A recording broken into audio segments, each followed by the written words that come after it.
teu servo vem guiar. Pai celeste, ao teu lado eu quero estar. Pai celeste, ao teu lado eu quero estar. Quando a aurora no horizonte despontar, raia o sol, as sombras fogem, o teu servo vem guiar. Pai celeste, ao teu lado eu quero estar. Eu bem sei que muitos falam do caminho em que estou, mas Jesus me guia sempre, vai comigo por onde eu vou. Pai celeste, ao teu lado eu quero estar. Quando a aurora no horizonte despontar, raia o sol, as sombras fogem, o teu servo vem guiar. Pai celeste, ao teu lado eu quero estar.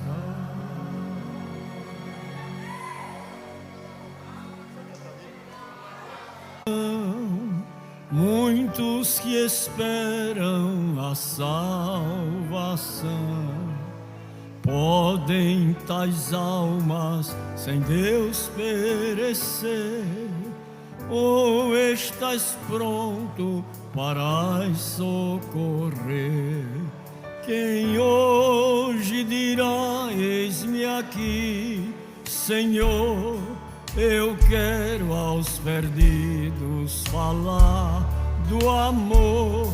A quantos na senda da vida achar, de Cristo eu irei falar. À beira da estrada estão muitos que buscam do céu o pão. Para os famintos, oh, quem falará do evangelho que lhes saciará? Quem hoje dirá: eis-me aqui, Senhor? Eu quero aos perdidos falar do amor. A quantos na senda da vida achar, de Cristo eu irei falar. Pelo caminho em que vais, existem enfermos espirituais, qual o bom samaritano farás, ou qual escriba além passarás? Quem hoje dirá: eis-me aqui, Senhor? Eu quero aos perdidos falar do amor. A quantos na senda da vida achar, de Cristo eu irei falar. Quando a jornada terminar e o fim da estrada se aproximar, conhecerás muitos na multidão que receberam de Deus salvação. Quem hoje dirá: eis-me aqui, Senhor? Eu quero ao a quantos nascem da vida chá, de Cristo eu irei falar.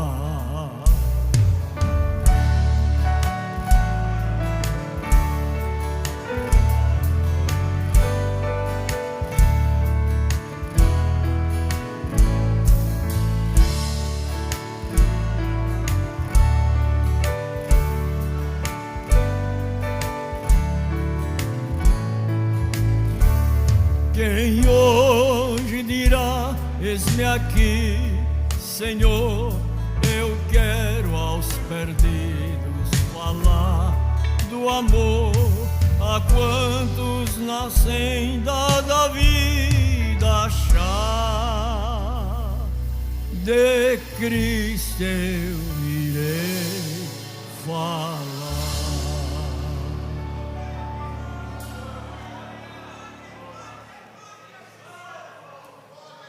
Por gentileza, irmãos, fiquemos todos em pé.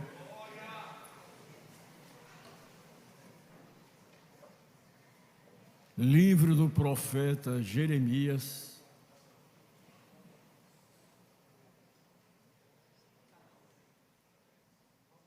capítulo 31,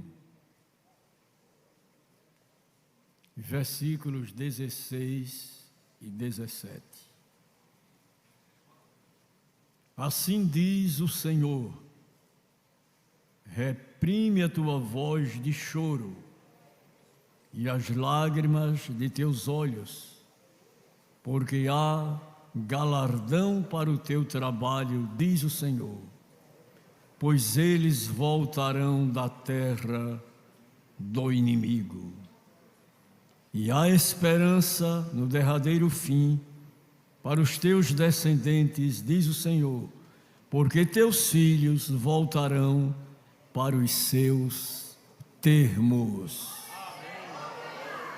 Que esta escritura aplique-se em nossos corações. Oremos ao Senhor, lhe agradecendo a leitura.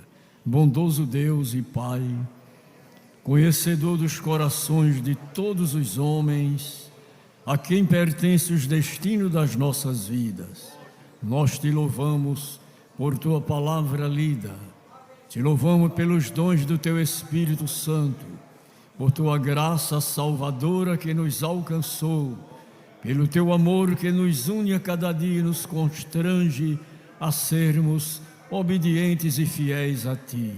Te louvamos pelo teu cuidado terno e te pedimos, Senhor, que o culto desta noite todos nós juntos glorifiquemos e exaltemos o teu nome e que a tua graça se derrame em nossos corações. Te pedimos proteção para os nossos irmãos trabalhadores do Evangelho, para os missionários, para as autoridades constituídas do nosso país, civis, militares e eclesiásticas. Pai de amor e de eterna bondade, tudo te agradecemos, Senhor. Em nome de Jesus. Amém. Quero pedir aos irmãos que digam assim comigo, como está escrito na Bíblia. E ele subindo ao alto, levou cativo o cativeiro e deu dons aos homens. E digam também assim: ó Senhor, quão variadas são as tuas obras. Eu quisera contá-las e enumerá-las, mas são mais do que se podem contar.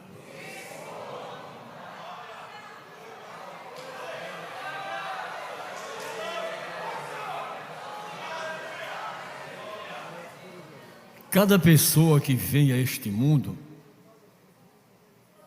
quando ele se entende de gente, e os seus pais lhes perguntam: quando você crescer, Você vai estudar para quê?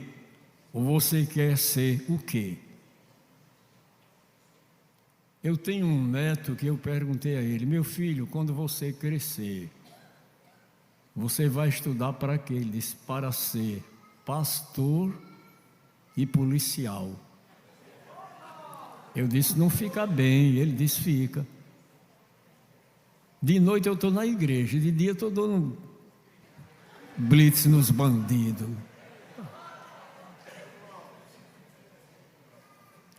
Pergunta-se a alguém: você tem ideia de ser o que? Ele diz: aviador. Outro diz: médico. Outro diz: eu quero ser professor. Outro diz: eu quero ser engenheiro. Quão variadas são essas obras de Deus. Ele deu dons aos homens. E ninguém pode, de forma nenhuma, proibir, coibir, atrapalhar, não. De tudo se precisa neste mundo. Uns são chamados para o santo ministério de pastor. Ora, na minha parentela nunca se falou em pastor. Mas eu tinha um tio que morava em São Paulo, em Santos, aonde possivelmente qualquer um dia eu vou procurar a minha parentela lá em São Vicente, Santos e São Vicente. E ele orava pedindo a Deus que levantasse pastores na família. A oração do meu tio subiu ao céu e me alcançou. Ele deu dons. Um tem o dom da elocução, de falar. Quando discursa, alguém bate palmas.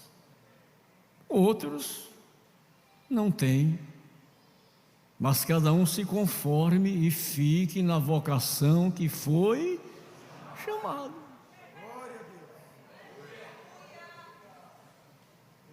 E às vezes eu paro para admirar a obra de Deus na terra. Como Ele é glorioso e faz tudo como lhe apraz. Glória, pois, a Ele.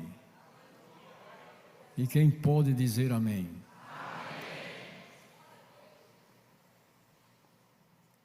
Eu trabalhei com um irmão na cidade de Alagoa Grande, aonde, por misericórdia de Deus, eu fiz o meu mestrado. E aqui eu estou fazendo o meu doutorado. Porque já são 24 anos, então eu considero o meu doutorado aqui. Mas eu fiz mestrado em Alagoa Grande.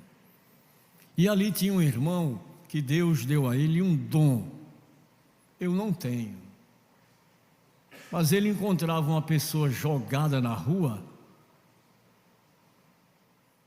Ele combinou com a esposa, tinha um espaço à parte, ele levava para a casa dele e dava banho, e alimentava, e cuidava, e reintegrava aquela pessoa à sociedade.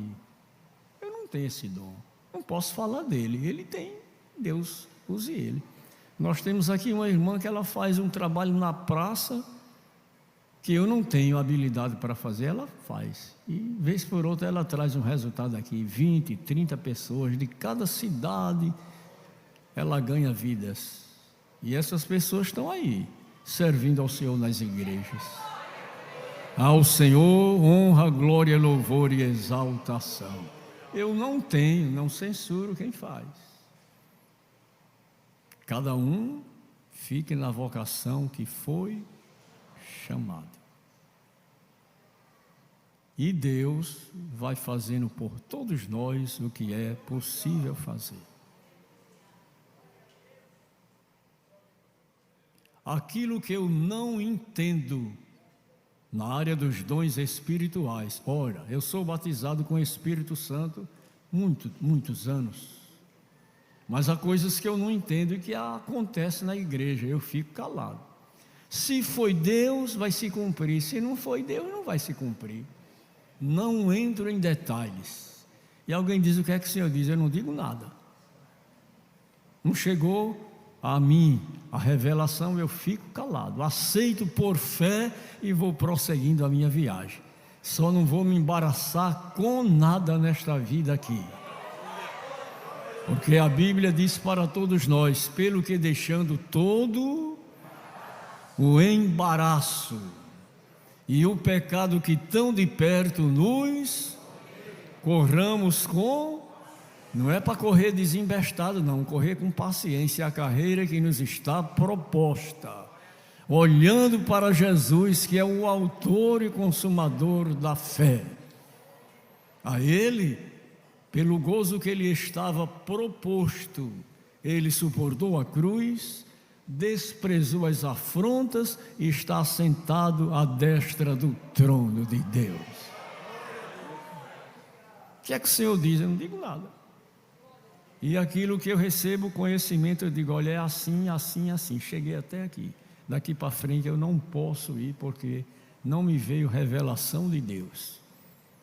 A vida, ela é um mistério. A vida, ela é um mistério. Quanto à vida após esta vida que passa, nós vamos ter 3 grandes surpresas. Quem nós esperamos encontrar na eternidade, não vamos encontrar. Quem nós não esperamos encontrar, nós vamos encontrar. E a outra grande surpresa é nós mesmos nos encontrarmos lá. Trabalhei numa cidade 10 anos, ganhando almas, visitando enfermos, distribuindo Santa Ceia. E naquela cidade eu descobri um casal já de idade, membros da igreja depois de algum tempo. Todos os meses eu ia levar a ceia do esposo e da esposa, do casal. Ela se mostrava mais fiel do que ele. Mas um dia eu tive uma grande surpresa. Quando cheguei lá, ela disse: não quero mais Santa Ceia. Eu disse: muito bem. Não quero mais ser crente. Eu digo: muito bem. Porque ninguém é obrigado a ser crente. A gente serve o tempo que quiser. Agora, quando chegar o tempo de entrar na eternidade, lá na glória, aí no céu não entra. Porque lá tem 12 anjos, 12 espadas e 12 portas. Eu quero entrar por aqui, não entra não. Não, mas não entra, meu filho. Só entram lavados no sangue de Jesus. Lá a libra esterlina não funciona. O dólar do povo americano não funciona. O nosso real não funciona. Lá só entram lavados no sangue de Jesus. É lavado no sangue de Jesus, entra. Não é lavado, volta. E nós precisamos lutar para não se embaraçar com nada aqui. Deixa o embaraço de lado, as críticas, as perturbações, e vá vivendo a sua vida olhando para Jesus, que é o autor e consumador da fé. Eu me decepcionei com aquela senhora. Ela disse: não quero Santa Ceia, não quero mais ser crente. Muito bem. Em poucos dias morreu. E o esposo permaneceu crente, até o tempo que eu saí daquela cidade. Quem nós esperamos encontrar lá, não vamos encontrar. Se embaraçou, se perdeu numa curva, se envaideceu, pensou que era alguma coisa, não sendo nada. E outros que a gente vê assim, não dou nada por ele. mas Jesus tem por ele um amor todo especial. Eu já expliquei uma noite aqui aos irmãos que quem não leu ainda um livro editado pela editora Betânia, procure comprar e ler. Além do Perdão. É um livro editado pela editora Betânia, Além do Perdão.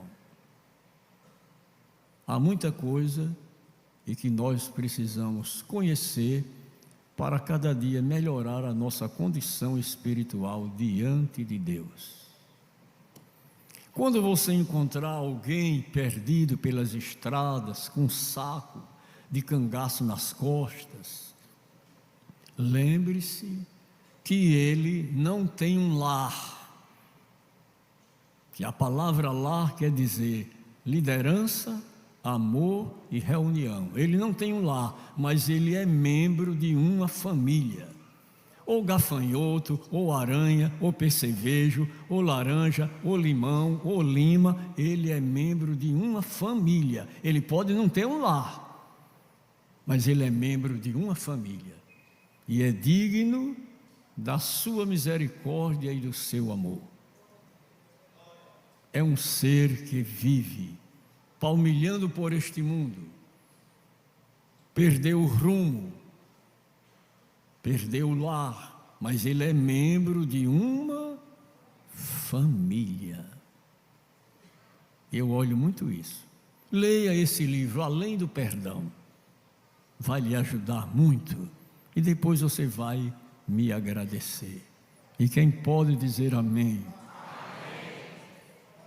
No próximo domingo, todos nós devemos ir exercer a nossa cidadania. Ninguém falte, todos compareçam ao seu lugar de votação e exerça a sua cidadania. E no domingo de manhã, 9 horas, todo mundo arrumado, vá à urna, exerça a sua cidadania, dê o seu voto, e eu já tenho a revelação comigo. Quem vai ser eleito? Eu vou avisar para os irmãos saberem. Sabe quem vai ser eleito? Quem tiver mais votos.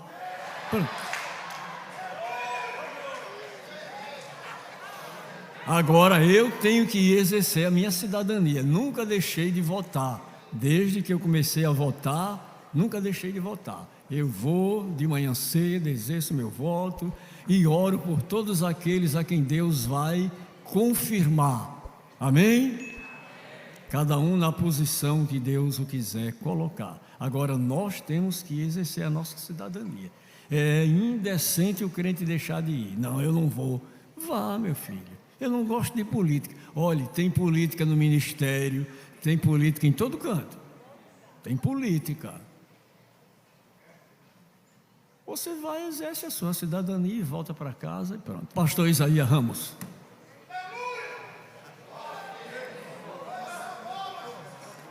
Queridos, a paz do Senhor Jesus. Você que trouxe Bíblia, por favor, abra sua Bíblia no livro de Mateus. Vou se utilizar desta aqui. Mateus 26, 26. Quero agradecer ao pastor presidente desta igreja, pastor José Carlos de Lima, por esta honrosa e dignificante oportunidade. A minha gratidão. E ver aqui pastor Álvaro, pastor Daniel, prazer em revê-los. Deus abençoe a vida de todos os pastores e obreiros que estão aqui vendo adorar a Deus. Desta feita faço-me acompanhar do pastor Bleno, para mim é muito honroso e gratificante. Deus tem usado nesta nação e vai continuar usando, viu, pastor Bleno? Amigo e irmão, estará em São Paulo disseminando a palavra. Que bom estar aqui. Mando um abraço também do pastor de Aracaju, pastor Elionaldo, estivemos lá, que Deus abençoe. Pastor Caio, ali de Apropriar. E eu tive o privilégio, pastor José Carlos de Lima, de rever a oriunda onde a minha família estava. Não sabia, era Girau da Intiúba. perto de Porto Real de Colégio. Um abraço ao meu tio Nerito, a todos que estão assistindo, amém? Mateus 26, 26, os que acharam podem dizer amém? Diz assim o texto da palavra: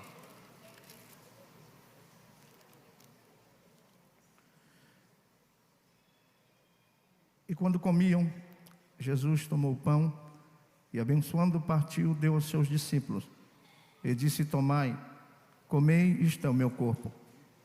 E também, tomando o cálice, dando graças, deu-lhes, dizendo: bebei deles todos, porque isto é o meu sangue, o sangue da nova aliança, que é derramado por muitos para a remissão de pecados. Quantos podem dizer amém por essa leitura? Você pode, se você puder, complete a frase: este sangue é o sangue da nova. Queridos irmãos, depois da queda no jardim do Éden, onde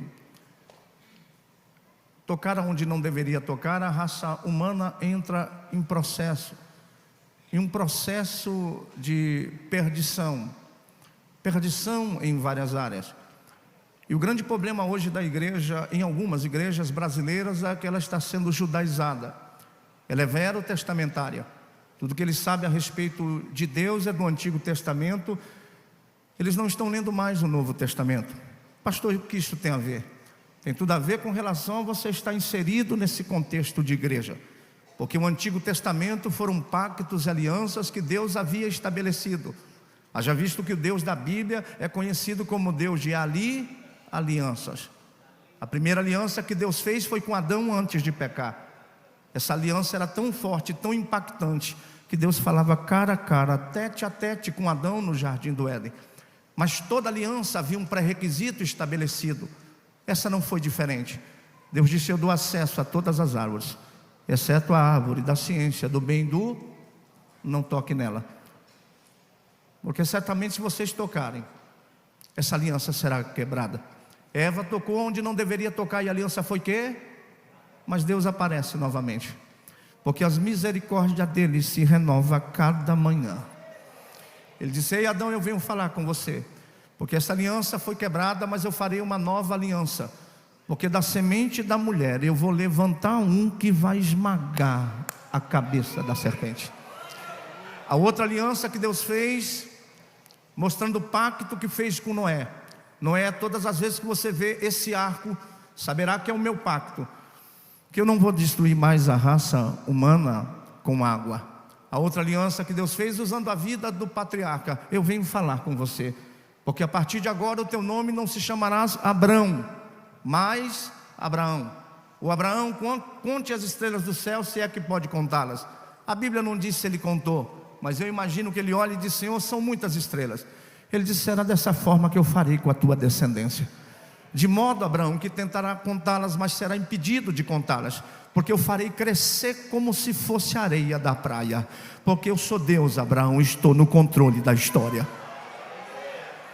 A outra aliança que Deus fez foi confirmada na Palestina com a tábua das leis, os 10 mandamentos. A outra aliança que Deus fez foi com o profeta Samuel. Samuel, diga para esse povo que não faltará alguém que se assente no meu trono, sempre haverá um sucessor, porque a minha obra nunca vai parar. Agora, todas essas alianças que eu acabei de mencioná-las, elas estavam restritas a um povo e uma época específica, mas todas elas vieram sendo quebradas pela incapacidade do ser humano em cumprir com os termos das alianças pelas quais Deus havia estabelecido. Mas o Cristo era eterno. Eu vou dizer novamente, todas foram quebradas, mas o Cristo era eterno. O que o Senhor está dizendo? Do Cordeiro que foi morto antes da fundação do mundo. E o pai conversa com o filho conversa com o pai. Eu estou fazendo uma analogia. Filho, todas as alianças que eu fiz foram quebradas, mas eu farei uma nova aliança. E a aliança que eu farei agora será diferente de todas as outras alianças que eu já fiz. E como vai ser, pai? Vai ser com você. Você vai diminuir até entrar na estrebaria. E a Bíblia diz: e o Verbo se fez carne e habitou entre nós, e nós vimos a sua glória, como a glória do unigênito Filho de Deus, cheio de graça e de verdade. A Bíblia diz: porque Deus amou o mundo de tal maneira que deu o seu único Filho, para todo aquele que nele crê não pereça, mas tenha. Profeta Isaías profetiza aí e diz: como é que meu filho vai chegar? Como ele vai operar? Ô Senhor, mas ele já está aqui? Não, é 700 anos, mas já vai profetizando agora. Isaías começa: gente, aquele que vai estabelecer a nova aliança, ele não vai ter parecer e não vai ter formosura. Quando vocês olharem para ele, não vai ver nenhuma beleza que possa desejar. Ele será o mais desprezado entre os homens, mas ele será um homem experimentado no trabalho. Ele sabe o que é martelo do pai José, ele sabe o que é carpintaria, mas verdadeiramente ele vai levar sobre si todas as nossas enfermidades. O castigo que nos traz a paz estará sobre ele, e sobre as suas pisaduras nós seremos. Agora, o que eu acho mais lindo da profecia de Isaías aqui: gente, mesmo ele sendo Deus, mesmo ele tendo todo o poder, ele não vai se utilizar do poder que tem. Por que, Isaías? Porque ele virá como um cordeiro mudo. Não se ouvirá a voz dele na praça. Ele não veio fazer propaganda, não veio fazer mercantilismo. Ele veio com uma missão maior. Ele veio salvar a minha vida e a tua vida através da nova aliança do sangue do Cordeiro. E um dia alguém me escreveu na internet dizendo que não entende como Jesus agiu, como agiu pastor Bleno. Ao invés de fazer como Alexandre ou César e outros. E a eles e tantos quanto pensam a mesma coisa, eu digo o seguinte: Jesus era ruim de marketing. Jesus nunca escreveu um livro. A única vez que observa Jesus escrevendo é quando estão acusando aquela mulher de ato de adultério. Ele escreve na areia. Não tem ninguém que saiba o que Jesus escreveu. Só tem uma coisa: ele diz: quem não tiver pecado, atira a primeira pedra. Não erigiu nenhum pilar mais fajuto que fosse. Jesus, ele não mudou nem para Roma, nem para Atena, tampouco para Jerusalém. Não buscou impressionar os filósofos, os gregos, os senadores. Tampouco sistematizou o ensino para ser decorado e aprendido. E para completar a série de insensatez, ele ainda escolheu andar com gente que não formava opinião, que não tinha berço, não tinha costa quente, não tinha pedigree. Quais são as pessoas que você está escolhendo para fazer essa igreja? São os catedráticos? São os conhecidos? Ele disse: não, só vou contar com pescadores, mas o meu poder vai entrar nele e bombardear o mundo com a mensagem do Evangelho. Quem crê que essa mensagem chegou aqui em nome de Jesus de Nazaré?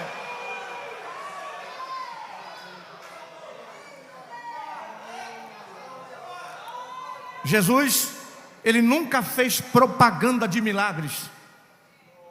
Nunca fez propaganda de milagres. Você nunca vai ver Jesus dizendo assim: pessoal, vocês tinham que ver a cena. Lázaro há 4 dias, e eu cheguei com a minha voz: Lázaro. Não.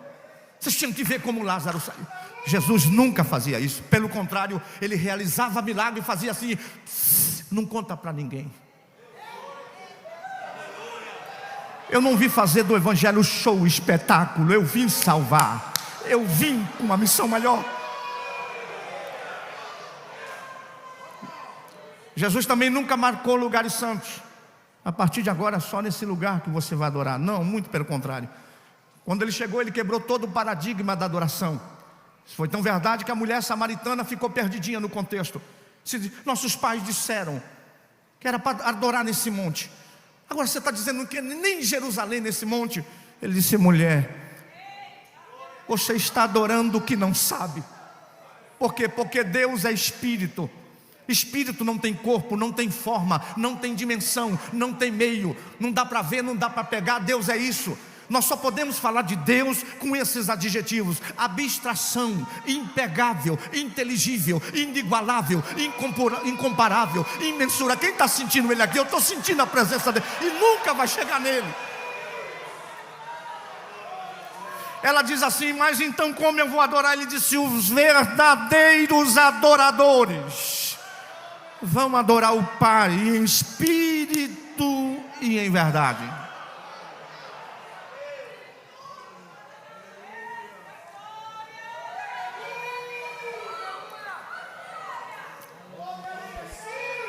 Eu li um texto. Eu faço uma síntese, eu li o texto. Chegou a reta do ministério de Jesus, reta final. Ele chama os discípulos para cear. Pega o pão, dá as últimas instruções. Levanta para o alto. E tendo dado graças, observe que ele parte o pão com a mão.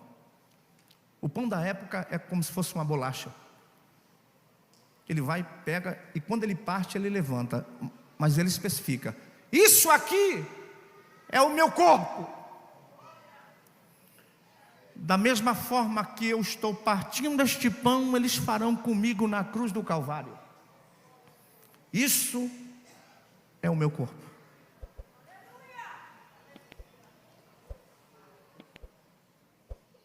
Porque ele sabia da coroa de espinho.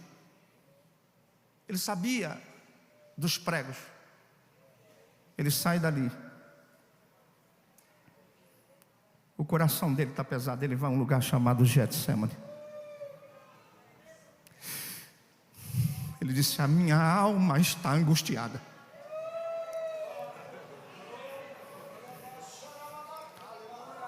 E quando ele está dando o pão, ele disse assim: aquele que come do meu bocado vai me trair.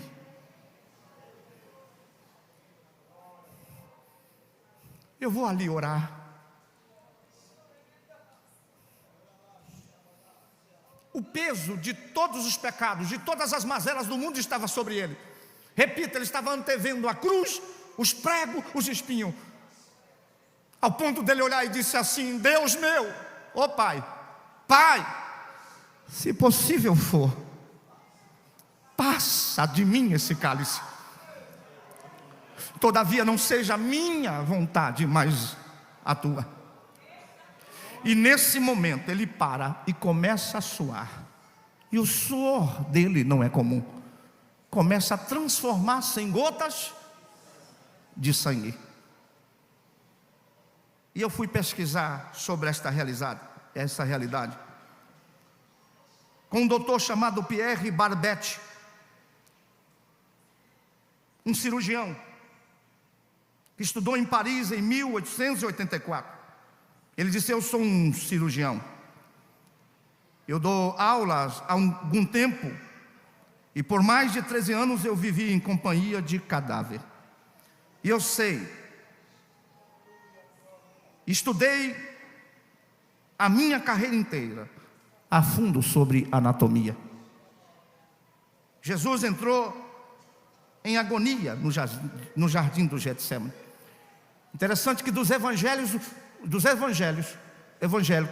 os únicos que observam detalhe é Lucas.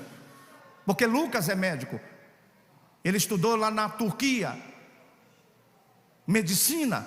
Tanto é que quando Paulo vai mandar uma carta para Colosso, ele diz assim: manda um abraço para o amado médico Lucas. E Lucas percebe algo, que o suor dele começou a se transformar em gotas de sangue. E esse médico, Pierre Barbet, ele diz o seguinte: que o suar gota de sangue é chamado de hemaditrose.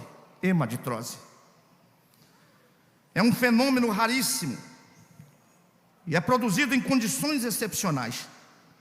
E para provocá-lo é necessário uma profunda fraqueza física, acompanhada de um abatimento moral e violento, causada por uma profunda emoção.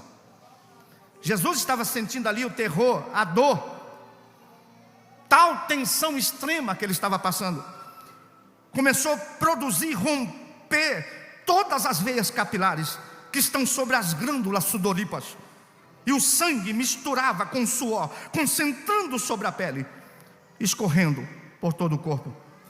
Jesus estava suando gotas de sangue. Qual é o estado do espírito que leva uma pessoa a suar? tal é o peso, tal é a angústia de todos os meus pecados, de todas as mazelas do mundo, estava imprensando ele no jardim do Getsêmani. E todos nós sabemos da política da época, conhecemos a farsa do processo. Jesus teve o pior processo jurídico da época, ao ponto de Pilatos dizer: eu não vejo nada desse homem, esse homem é inocente. Levaram ele para a casa de Pilatos. Pilatos, sabendo que a sua jurisdição era da Galileia, devolveu para Caifás. Caifás também coloca agora para Herodes, e fica aquele jogo. Pilatos disse: esse homem é inocente, eu vou lavar as mãos. E Pilatos disse: vamos fazer o seguinte, para não passar o processo da crucificação, vamos levar o flagelo. Tem gente que pensa que Jesus foi direto para a cruz. Não, ele passou o momento da flagelação. Tortura física, moral, sofrimento. A primeira coisa que se fazia, os soldados despojaram Jesus, tiraram a roupa de Jesus, prenderam num pulso e começou as chicotadas. Eram 2 carrascos. No pedaço de chicote tinha ponta de ossos, chumbos. Era um da direita e o da esquerda. E o primeiro batia, cortando, entrando no tecido. Tinha carrascos que tinham tanta habilidade que quando dava uma chicotada, o osso entrava de tanta força, e quando tirava, saía pedaços de carne. Por isso que ele disse: esse aqui é o meu corpo.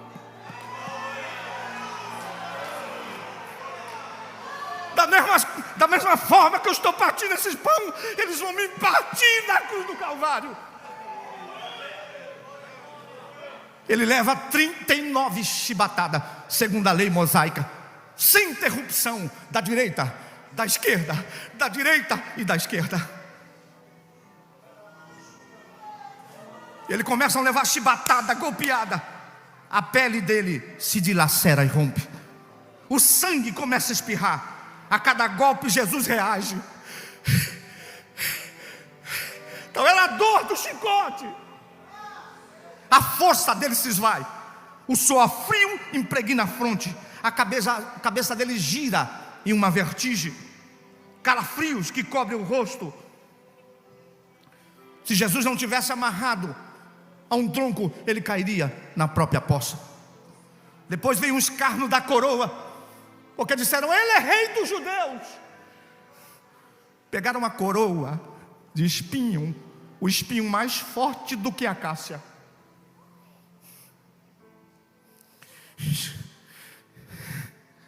Cravaram. Teve um que pegou um pedaço de cana e bateu. O espinho entrou no bulbo, a massa cefálica, e foi rasgando.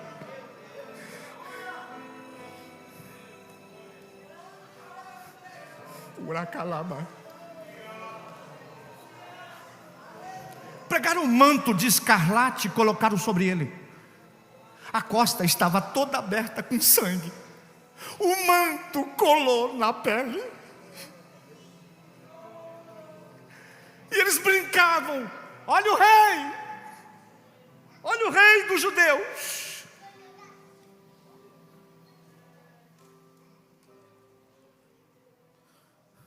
Ele começa a sentir calafrios por todo o corpo. Os soldados começam a puxarem ele pela corda.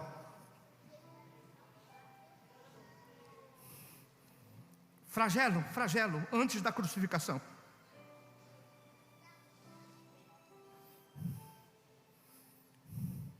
Daqui a pouco pega um madeiro de aproximadamente 136 quilos.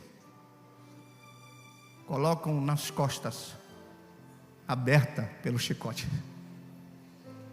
Ele vai arrastando na via dolorosa.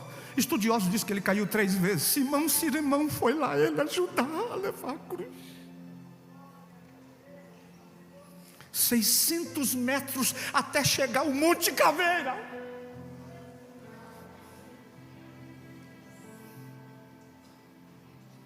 Os ombros dele estavam cheios de chagas e ferimentos. Então chega ao Calvário, dá início à crucificação. O carrasco começa a brincar de tirar o manto escarlate que estava aderido nas costas. Eles puxam e colocam. A túnica está colada.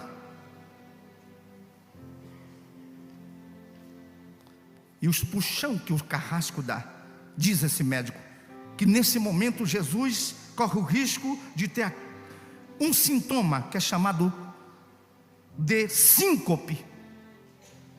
Ele começa o corpo a sentir visão turva, náuseas, cefaleia, pensamentos confusos, pressão arterial, respiração, pulso fraco. Mas ainda não é o fim.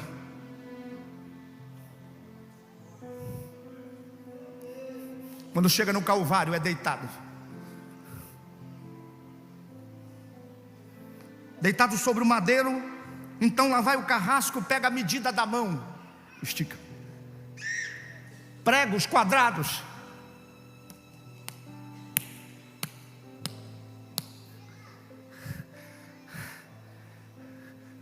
Esquerda, direita.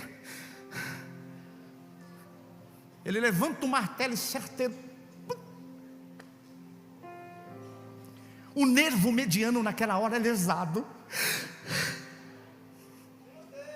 Uma dor alucinante, agudíssima, que se difunde pelos dedos, espalha pelos ombros, atingindo o cérebro. É a dor mais insuportável que o ser humano já passou.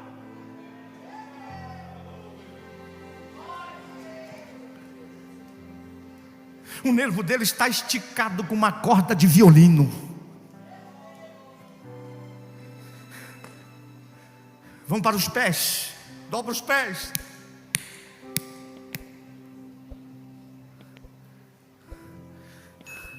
Ele nunca pode ficar assim, a cabeça virada, porque a coroa de espinho não permite que ele descanse.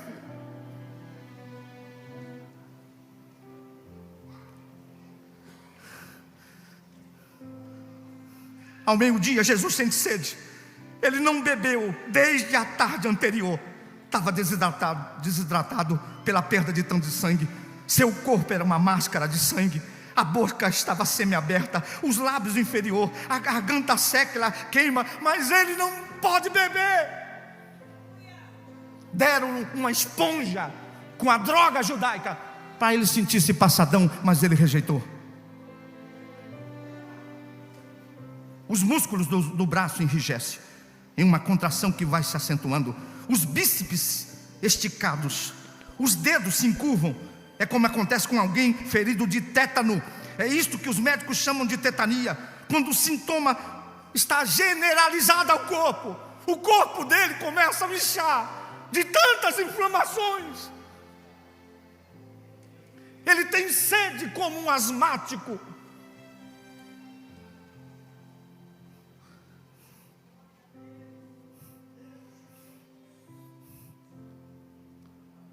Aí vem um soldado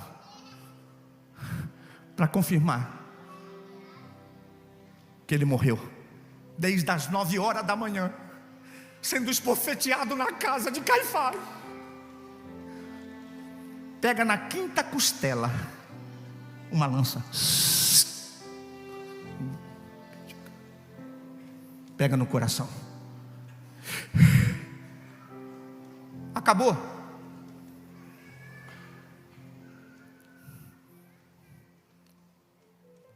Só que daqui a pouco acontece algo. Jesus faz um esforço sobrenatural. Porque Jesus vai falar.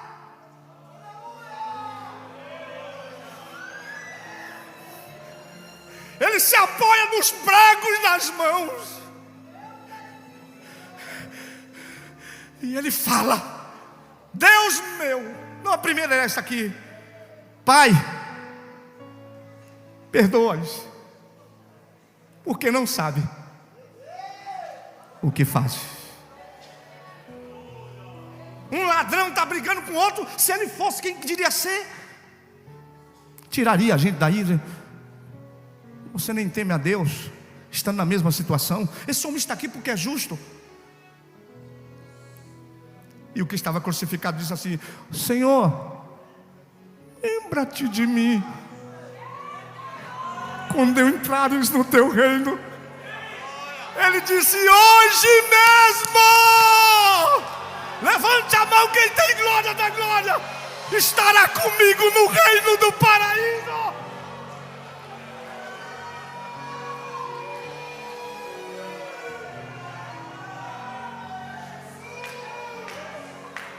Maria acompanhou ele. A Maria acompanhou.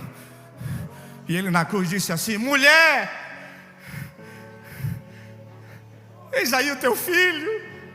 João, olha aí a sua mãe.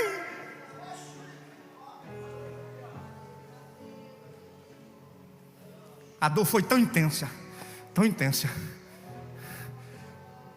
que ele diz assim: Eloi, Eloi, lama sabachthani. Deus meu, por que me desamparaste?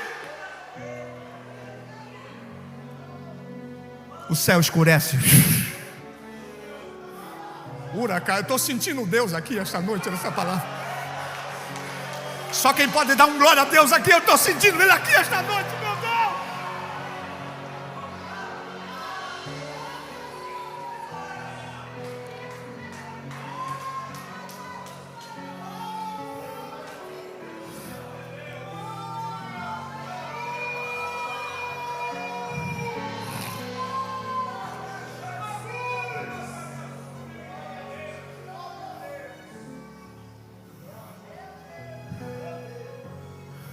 Ele vai falar ainda. Ele vai falar a palavra grega conhecida por todos os romanos. Quando alguém era preso, era levado a um cárcere, onde o oficial de justiça pegava toda a lista de todos os seus delitos, passando em seguida a leitura da sua sentença. Cumprindo a tal sentença, o mesmo oficial o tirava do cárcere, pegava o selo da autoridade vigente e batia. Tetelestai, tá pago. Diga para o teu irmão: tá pago. Diga aí: tá pago. Diga aí, irmão: tá pago. Tá pago. Só quem crê que tá pago, dá um glória a Deus. Tá pago, tá quitado.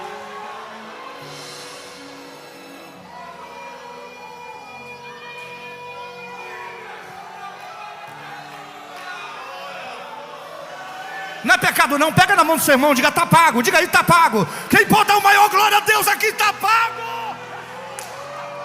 Oh meu Deus.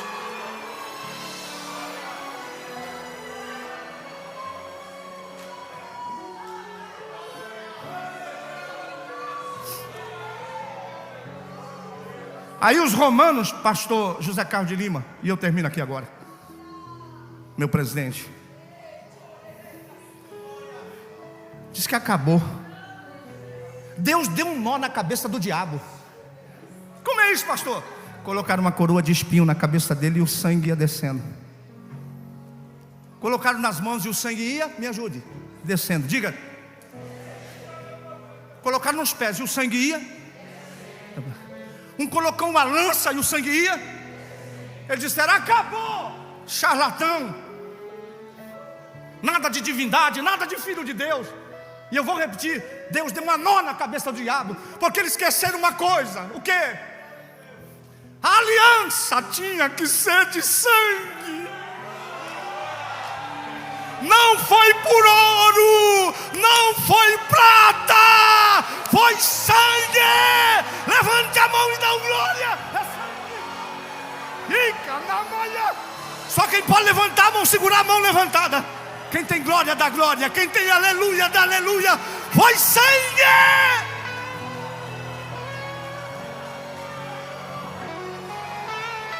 E a cada mandore chuibade.